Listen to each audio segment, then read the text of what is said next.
This one na the lunch when I prepare for my husband. Area how far now, how na dey. The name of the pasta na tortellini. Okay, I wan first of all make pasta cream. That is Italian pasta cream. I don put my butter for pot, my butter don melt.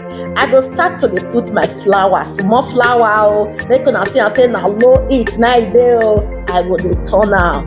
Then once everything don mix together, I'll come pour my milk inside. Okay, I go put my nutmeg and salt. Okay, the area where I for put salt, e no dey here, make una no vex. Then I go mix them together with low heat. I suffer dey mix am until they come dey form small like say na akamu na you dey prepare. I go dey mix am, see am e don ready. So here I come put my butter for my pot. So I go allow the butter melt first. Okay, make una follow this process. So see, children, adults like this food.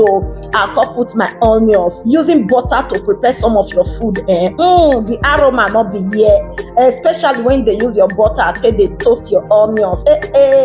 Mona see my mushroom. I don't cut my mushroom. I don't wash everything. I'll pour and put for inside.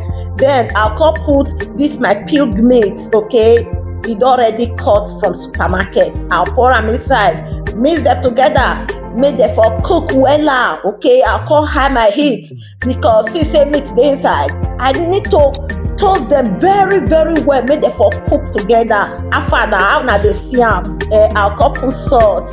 Then continue to the turn am, make the thing, make it for toast very well. I'll go put my wine. I dey like wine for food. Put small inside. The aroma, oh God, everywhere. Even your neighbors go dey even dey hear the perfume. Yeah, my water don boil. I put salt for inside my water. I go dey put this tortellini inside. See, maybe like 2 minutes you remove am.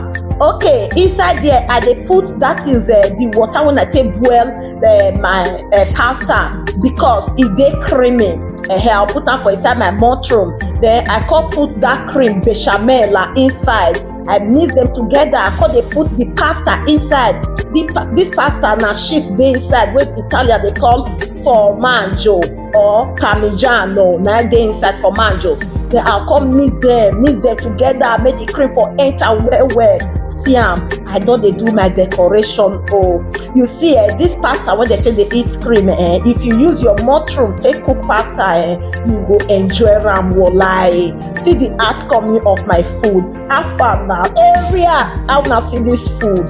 I don go serve oga im own food make it for quick eat, make it go back to work. Now me suffer dey eat my own for inside kitchen. I come say make I show una as I take dey enjoy the food. Na easy. The chef, the princess of social media, she no dey carry last. I will take carry last for inside this matter now. Thank you so much for watching. One love, guys.